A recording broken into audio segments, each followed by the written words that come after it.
반갑습니다.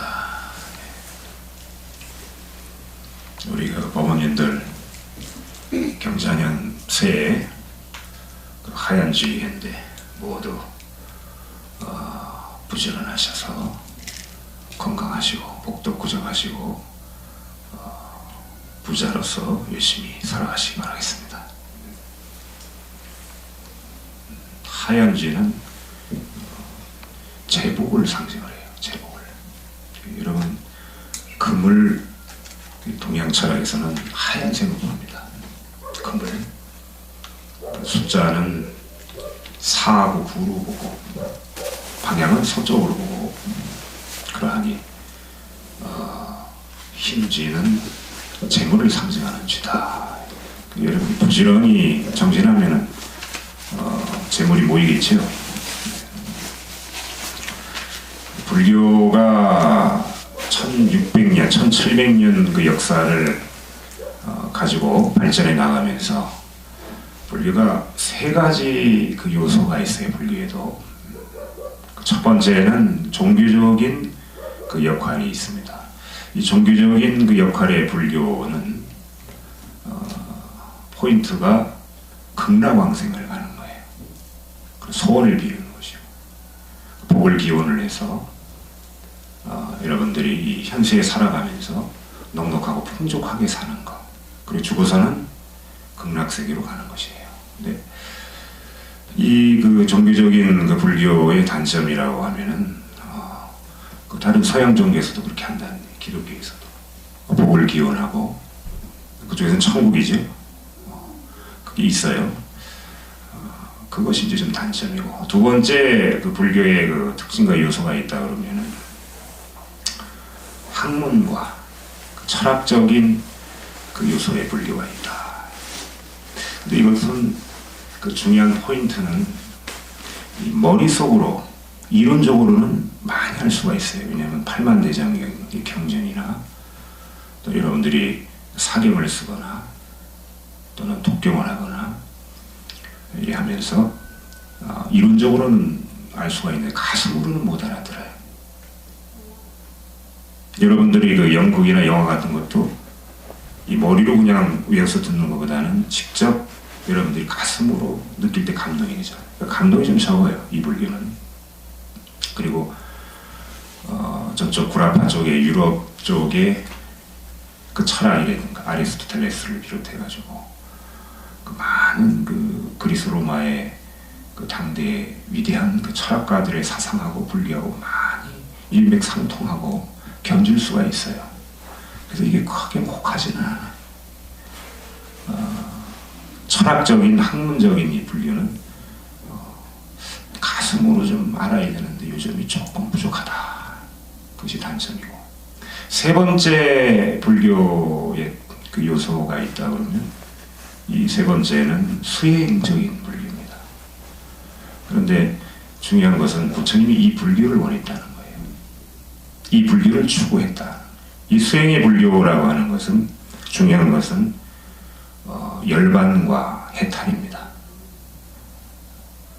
속박 없이 아주 자유롭게 영원히 살 수 있는 그런 것을 우리가 해탈이라고 하고, 또 고뇌가 없이, 고통 없이 마음에 완벽한 평안과 행복을 얻는 것을 열반이라 합니다. 이것을 리바나라고 하죠. 닐바나라고도 하고, 발음 차이인데, 세 번째 불교를 부처님이 추구를 했었기 때문에 부처님 당시에 부처님이 원했던 것이고, 그것을 이제 소승불교라고 얘기를 합니다.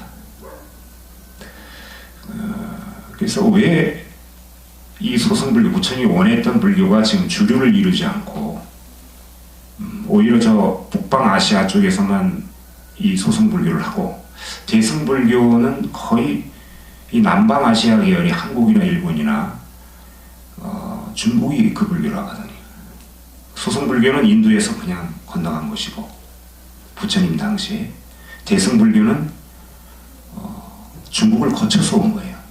이러다 보니까 이 대승불교를 하면서 병폐가 많습니다. 다시 말하면 소승불교는 공산주의라고 보면은 대승불교는 민주주의라고 할까요?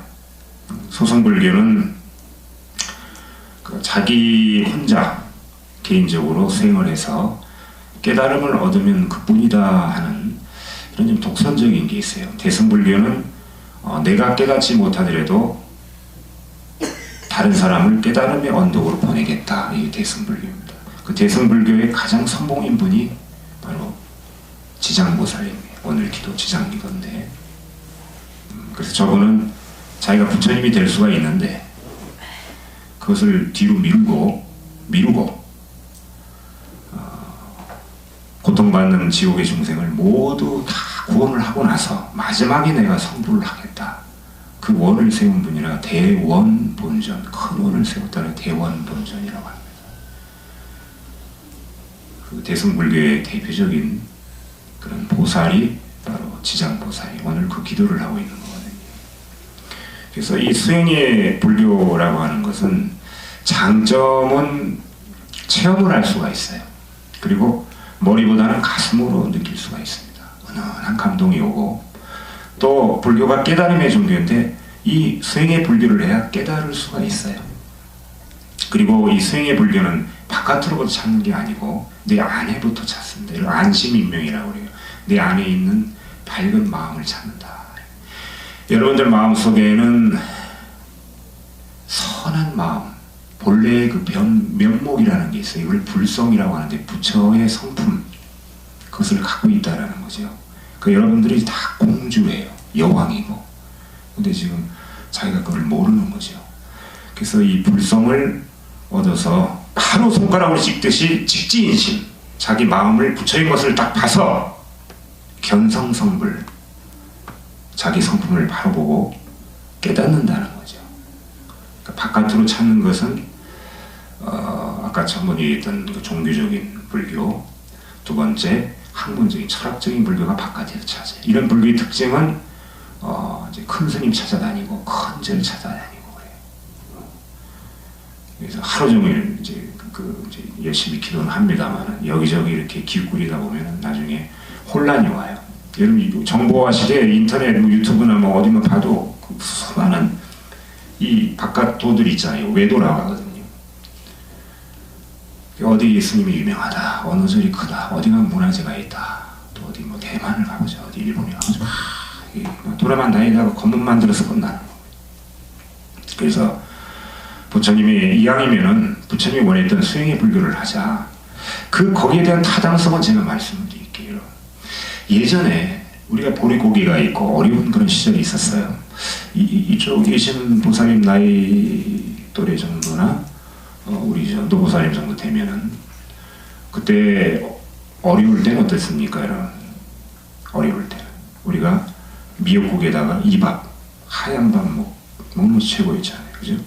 그리고 그 고래등 같은 기아집에 사는 거. 그런 시절에는 주로 이제 주십시오. 해결해 주십시오. 잘 살게 해주십시오.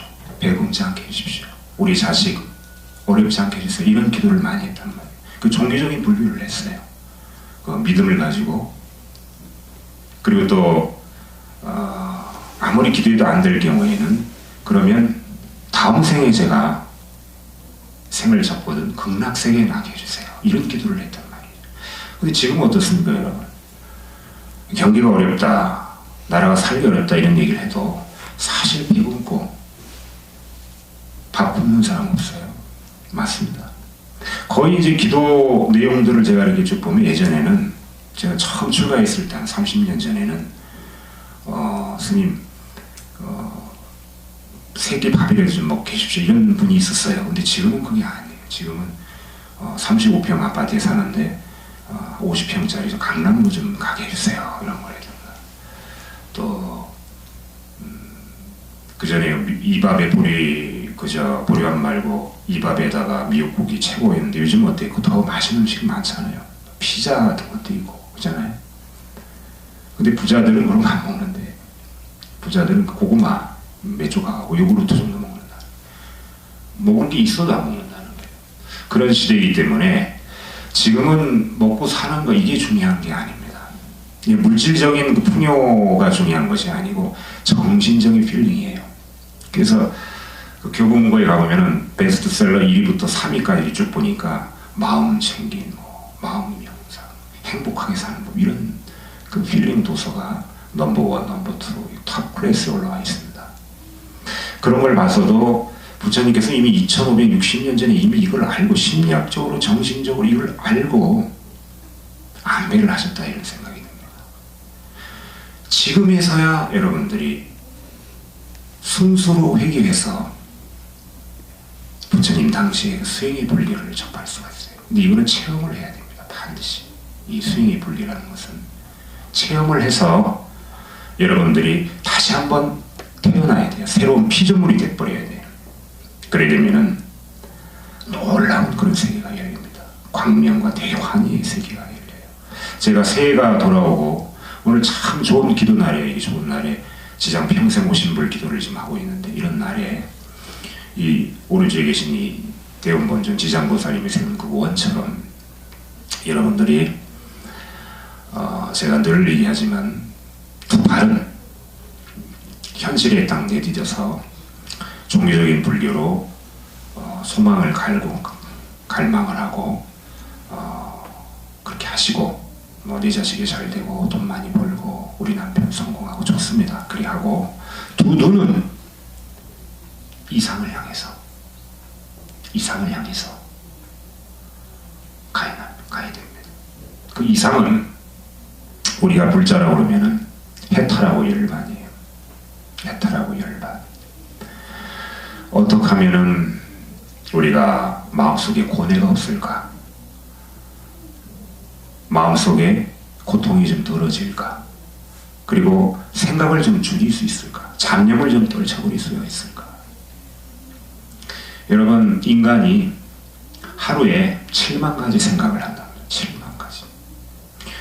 1.5초마다 생각이 하나씩 올라온다고. 근데 내가 하는 게 아니라 그냥 올라온다고 그래요. 정신심리학자가 분석을 해봤더니 그냥 올라온다. 그러니까 이 내 의식에서 나오는 것도 있고 무의식에서 나오는 것도, 집단 의식에서 나오는 것도 있고, 어렸을 때 가지고 있었던 트라우마가 무의식 속에 있다가 이렇게 꿈이나 또는 대화로 나온 것도 있다. 그래서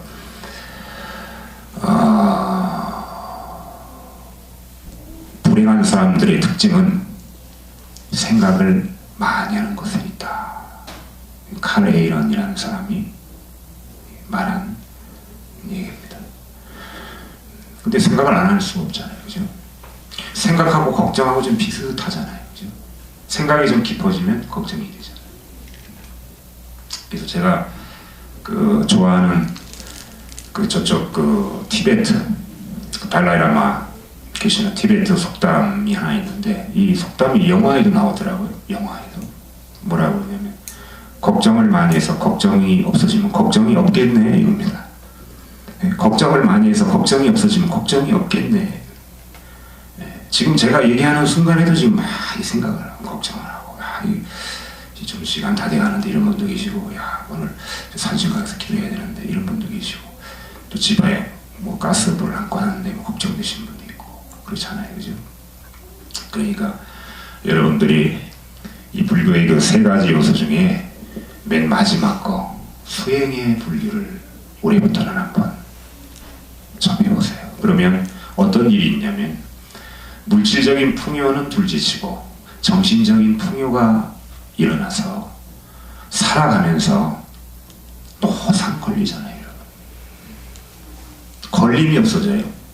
걸림이 없어야 이거를 우리가 해탈이라고 합니다. 해탈을 그렇게 어렵게 생각하지 마요. 자기 자식에 대한 걸림이 없으면 자녀 해탈이라고 하고, 자기 남편에 대한 걱정이 없으면 부부 해탈이라고 하고, 또 공부하는 사람은 공부에 대한 걱정이 없으면 학업 해탈이라고 하는 거예요. 일상생활의 해탈입니다. 그러나 어때요, 여러분? 여기 지금 자리에 앉아 계신 분 중에 자기 자식이나 자기 부모나 자기 남편이나 자기 부인이나 자기 애인이나 돈이나 권력 이런 거에 대해서 자유로운 사람이 있습니까? 없어요. 없습니다. 그렇잖아요? 이게 자꾸 걸리니까 어때요? 두 가지가 생깁니다. 그러니까 괴로움이 왜 생기는가를 제가 말씀드릴게요. 두 가지가 딱 생기는데, 첫 번째는 뭐냐면 가래예요. 가래. 갈망이라고 하죠. 갈망. 그러니까 여러분들이 종교적인 기도를 한다, 종교적인 불교를 한다 그러면 계속 바라게 돼요. 이거 해주십시오, 저거 해주십시오. 근데 이게 만약 안 되면 원망이 되고, 또 이게 해결이 되면 또 다른 거를 또 해달라고 그래요. 근데 다른 거를 해서 해결이 되면 그걸로 끝이면 괜찮은데, 사람의 이 욕망이, 이 욕심이 끝이 없어 또 바라게 돼요. 그러니까 예를 들면 우리 아들 초등학교만 들어가면은, 스님 제가 절에 한 달에 3번씩 오겠습니다.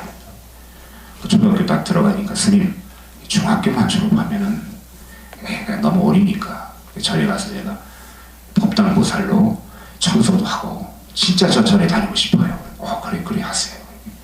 졸업하면 이제, 스님 이제 고등학교 졸업하면 입시만 합격하면 제가 얘가 다 컸으니까 그때 제가 절에 열심히 다니겠습니다. 졸업하면 이제 군대 가야죠. 또 결혼해야죠. 또 손주 나면 손주 봐요. 언제 그러냐는 말이에요. 이래 되는 거예요.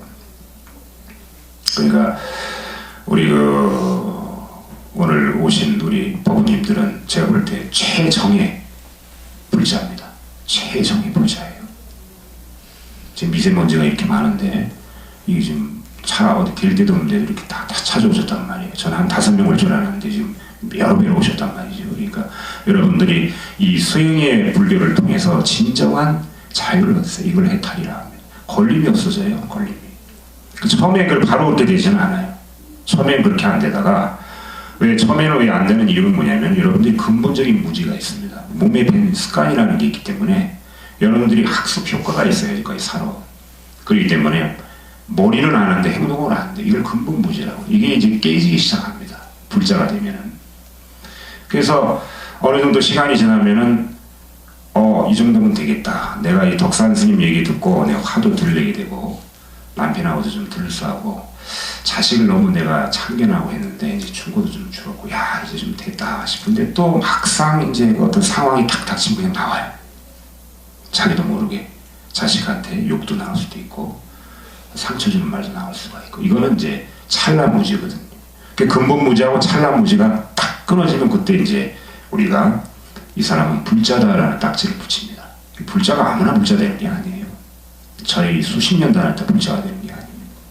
그래서 그런 해탈을 경험하게 되고, 그 다음에 열반을 이제 경험하게 되면, 해탈을 하게 되면 당연히 열반이 오죠. 고충이 하나 둘씩 사라집니다. 왜 사라지느냐? 바깥에서만 찾았던 걸 안에서 찾게 되고요. 그 남을 원망했는데 결국에는 이게 쭉 지켜보니까 남의 문제가 아니고 내가 문제거든요. 내가. 그래서 안심인명의 도라고 하는 것은 내 안에 밝음을 찾는 것. 이것은 나 자신을 거울로 삼아서 나 자신부터 바꾸는 것이다.